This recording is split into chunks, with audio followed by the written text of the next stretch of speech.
எல்லாரும் சந்திக்கலாம். நம்ம இதயத்திൻ്റെ കുടുംബത്തെ കണ്ടെത്തേണ്ടതുണ്ട്. ഒരു മുഖ്യമായ വിഷയം ചെലവെടുക്കാൻ இந்த വീഡിയോ അയക്കരുത്. இந்த വീഡിയോ കാണുന്ന ആളുകൾ ഷെയർ பண்ணுക. അവിടെയൊക്കെ സാമൂഹിക സാംസ്കാരിക ജീവകാരുണ്യ പ്രവർത്തകർ ഒത്തിരിയുള്ള പ്രദേശമാണ്. അപ്പോൾ ആ ഭാഗത്തുള്ള മലയാളികളും എല്ലാം ശ്രമിച്ചു കഴിഞ്ഞാൽ നമുക്ക് ഇവരുടെ കുടുംബത്തെ കണ്ടെത്താൻ സാധിക്കും. പ്രിയമുള്ളവർ എല്ലാവർക്കും നമസ്കാരം. ഞങ്ങൾ സ്നേഹതീരം ഭവനം ഫാറൂഖ് കോളേജിനടുത്തുള്ള സ്നേഹതീരം ഓൾഡ് ഏജ് ഹോമിൽ നിന്നാണ് സംസാരിക്കുന്നത്. നമ്മുടെ ഇന്ന് പരിചയപ്പെടുത്തുന്നത് മാണിക്യം. ഇദ്ദേഹം 2-3 വർഷമായിട്ട് നമ്മുടെ അടുത്തുണ്ട്. ആ കൊറോണ സമയത്താണ് ഇദ്ദേഹം ഇവിടെ എത്തിപ്പെട്ടത്. അപ്പോൾ നമുക്ക് ഇവരെ കുടുംബത്തെ കണ്ടെത്തണം എന്നാണ് നമ്മൾ ആഗ്രഹിക്കുന്നത്. അപ്പോൾ അതിനു വേണ്ടിയാണ് വീഡിയോ ചെയ്യുന്നത്. മാക്സിമം ആളുകളിൽ നിന്ന് ഷെയർ ചെയ്തിട്ട് ഇദ്ദേഹത്തെ കുടുംബത്തെ കണ്ടെത്താനുള്ള ശ്രമം നടത്തണം. സേലത്ത് ആണ് ഇദ്ദേഹത്തിൻ്റെ വീട്. നമുക്ക് ഇദ്ദേഹത്തെ കുടുംബത്തെ കണ്ടെത്താൻ വേണ്ടി നമ്മൾ ഒരുപാട് ശ്രമം നടത്തിയിട്ടുണ്ട്. പക്ഷേ അതൊക്കെ പരാജയപ്പെട്ടിരിക്കുകയാണ്. ഇപ്പോൾ നമുക്ക് തമിഴ്നാട്ടുകാരനായ ഒരു സഹോദരൻ നമുക്ക് കിട്ടിയിട്ടുണ്ട്. അദ്ദേഹത്തിന്റെ നിങ്ങളുടെ പേരെന്തായിരുന്നു? സെന്റിൽ എന്നാണ് അദ്ദേഹത്തിന്റെ പേര്. അപ്പോൾ ഇദ്ദേഹം ഇവിടെ ഇടക്കിടക്ക് വിസിറ്റ് ചെയ്യാറുണ്ട്. അപ്പോൾ അദ്ദേഹത്തോട് ചോദിച്ച് നമ്മൾ സംസാരിച്ച സമയത്ത്, മാണിക്യവും സെന്റിലുമായി സംസാരിച്ച സമയത്ത് അദ്ദേഹത്തിന്റെ വീട് എവിടെയാണ് എന്നൊക്കെ മാണിക്യം പറഞ്ഞിട്ടുണ്ട്. അപ്പം ഇദ്ദേഹം പറയുന്നത് എന്താ പറഞ്ഞിരിക്കുന്നത് നിങ്ങളോട്? சிதம்பரம் சீர்காழி சொல்கிற அப்படி மாணிக்கம். அவங்க யாரோ சொந்தக்காரங்க இருந்தால் அவங்க அவங்கள பார்க்கணும். அந்த ஏரியா நாடு സേലത്ത് നിന്ന് എങ്ങോട്ടാ പോകാനുള്ളത്? சேலத்துல இருந்து கிழக்கு ഭാഗം. സേലത്തിന്റെ കിഴക്ക് ഭാഗം ചെന്നൈ റോഡ്. സേലത്ത് നിന്ന് ചെന്നൈ റോഡ് ചിദംബരം എന്ന സ്ഥലത്ത് ചീർകാളി. അവർ ഒരു കുട്ടികളുണ്ടെന്ന് പറയുന്നുണ്ട്. ஒரு அண்ணன் மாமா இருக்கிறான்னு சொல்கிறா அப்படி. அது என்னன்னு தெரியல.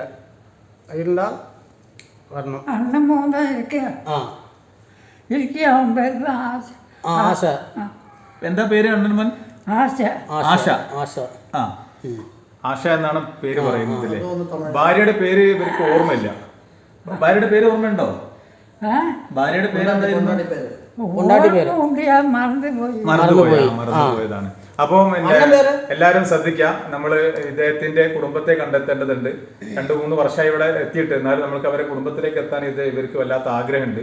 അപ്പോൾ ഈ വീഡിയോ കാണുന്ന ആളുകൾ മാക്സിമം ഷെയർ ചെയ്ത് സേലം ഭാഗത്ത് ചീർകാളി എന്ന പ്രദേശത്ത് ഒന്ന് അന്വേഷിക്കുകയാണെങ്കിൽ അവിടെയൊക്കെ സാമൂഹിക സാംസ്കാരിക ജീവകാരുണ്യ പ്രവർത്തകർ ഒത്തിരിയുള്ള പ്രദേശമാണ്. അപ്പോൾ ആ ഭാഗത്തുള്ള മലയാളികളും എല്ലാം ശ്രമിച്ചു കഴിഞ്ഞാൽ നമുക്ക് ഇവരുടെ കുടുംബത്തെ കണ്ടെത്താൻ സാധിക്കും. അതുകൊണ്ട് മാക്സിമം ഇതൊന്ന് ഷെയർ ചെയ്യാം. அண்ணன் பேர் என்ன? உங்க அண்ணன் பேர்? உங்க அண்ணன் இல்லையே, செத்துட்டா அப்படி இல்லை? அவர் பேர் என்ன? அவர் பேரு கோவிந்தன். ஒரு முக்கியமான விஷயம் செலவெடுക്കാൻ இந்த வீடியோ அയക്കരുത്. இந்த வீடியோ കാണുന്ന ആളുകൾ ഷെയർ பண்ணுക. இந்த இடத்துல ஒரு ஆள் கேரளாவில் தானே இந்த இடத்துல ஒரு ஆள் இருக்குது. அவர் பேர் மாணிக்கம். அவர் ஸ்தலம் சேலம் சிதம்பரம் சீர்காழி. அந்த ஆளை தெரிஞ்சது ஆள் ஏதாவது இருந்தால் தாழെ கொடுக்குற நம்பரில் பந்தப்படுமா? அது அர்ஜென்ட்டாக பண்ணுமா? அங்கே ஆள் 3 வருஷமாக இங்கே இருக்குது. அங்கே பந்தவ சொந்தம் ஒன்றும் தெரியலை, யாருக்குன்னு தெரியலை. அதுதான் பேசுகிறது. இந்த இடத்து பேர் ஸ்நேகதீரம். அவங்க காரிக்கட்டு தான் இந்த இடம். அதுதான் இந்த நம்பரில் தாழെ கொடுக்குற நம்பரில் பந்தப்படுமா? മാക്സിമം ഇത് ഷെയർ ചെയ്ത് സേലം ഭാഗത്ത് ചീർകാളി എന്ന പ്രദേശത്ത് ഒന്ന് അന്വേഷിക്കുകയാണെങ്കിൽ അവിടെയൊക്കെ സാമൂഹിക സാംസ്കാരിക ജീവകാരുണ്യ പ്രവർത്തകർ ഒത്തിരിയുള്ള പ്രദേശമാണ്.